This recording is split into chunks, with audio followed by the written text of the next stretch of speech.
Hello, one and all. Welcome to another episode of MMA Vision Analysis.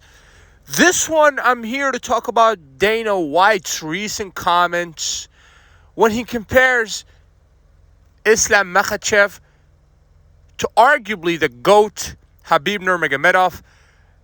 And what Dana is saying is something that I've been thinking and saying all along. But before I get started, make sure to like, comment, subscribe, and click that notification to get all of this that is new from this channel, your channel, the one and only MMA Vision Analysis. I have said it time and time again. It's very difficult to truly understand who is the better fighter just because these two will never face one another. Probably have in sparring sessions, behind closed doors, but we will never know nor see the result of such sparring matches, etc. But where I draw the difference is obvious. There's two areas where we can draw the difference between a Khabib Nurmagomedov and Islam Makhachev. Well, three, really. Three. First and foremost, and that's the obvious thing, is that they're two different people. Although people speak of them as if they're twins, when they're literally they're not really related. They just call one another cousin or brother or something like that, but they're not related. Somehow people treat them as if they're the same person just because they both come from Dagestan, they both speak Russian, and somewhat look similar, but they're not the same person, right? That's the most obvious and probably almost comical way of putting it. Two, Islam Makhachev has suffered a loss in the UFC.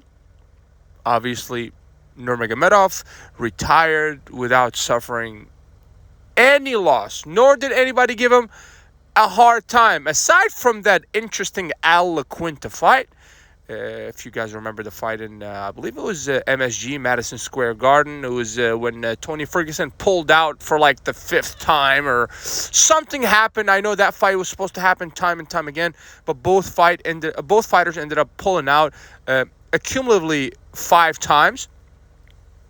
I believe that time was Tony Ferguson's pullout. And really, Al LaQuinta was the only guy that I witnessed that gave Khabib Nurmagomedov even a bit of a hard time. But everybody else has kind of got overshadowed by the presence of Khabib Nurmagomedov inside of the octagon. The guy was too good for that 155 division. He basically cleaned everybody up without really taking any significant damage. I don't know who had him in a guillotine. I want to say Gaethje had Khabib in a guillotine. I'm not sure if it was Gaethje or Poirier.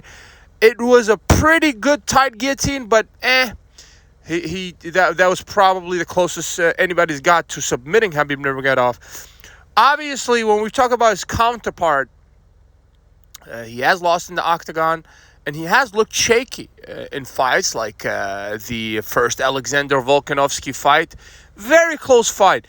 Any other day, if he was not the champion, that decision could have went Alexander's way. The only reason I believe he was favored in the first Alexander fight is because of his championship status. Champion status. Otherwise, that was a very close fight, and I believe any other day, the judges would have gave that one to Volka. 3, and I believe the most important one is mentality. Mindset. No disrespect to the current lightweight champion here, obviously in a class of his own, but Khabib Nurmagomedov even goes further. He's in a stratosphere of his own. He's just, for that 155 division, no competition, as I said. And mentality, I believe Khabib's mentality kind of plays a vital role in training camps.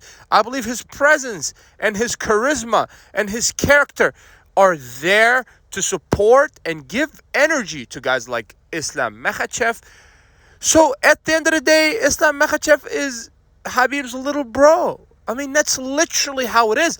And Dana White kind of talked about that recently. He said that people keep talking about Islam as if he's Khabib Nurmagomedov.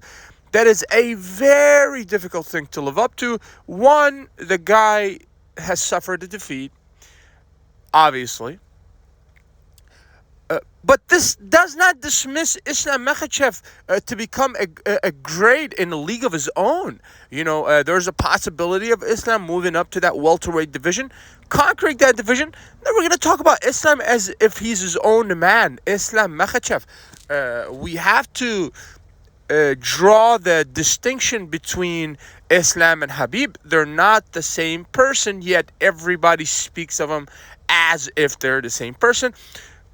I believe it's going to be extremely difficult. I don't want to say impossible, but extremely difficult for anybody to come and repeat what Khabib was able to do. John Jones has no losses on his, resume, but he does have a disqualification to me that is not a loss. John Jones never lost a bout inside of the octagon, but he has had close calls. Dominic Reyes fight, the Gustafsson fight was a very, very interesting fight. Perhaps those two, perhaps the only two fights. I want to say the Dominic Reyes fight is probably, it was a close fight. And obviously, the Gustafsson fight was a very interesting, fascinating fight to watch. You never watched it, you got to watch that one. That being said, just confirms everything that I've been saying all along. We cannot compare Islam to Khabib. Two different people, two different fighters, two different legacies. And Islam, obviously, we have to give the current lightweight champion his credit, but he cannot be compared to Khabib Nurmagomedov. If you made it this far, I appreciate you for sticking around. Please let me know what you think in the comments and subscribe for more.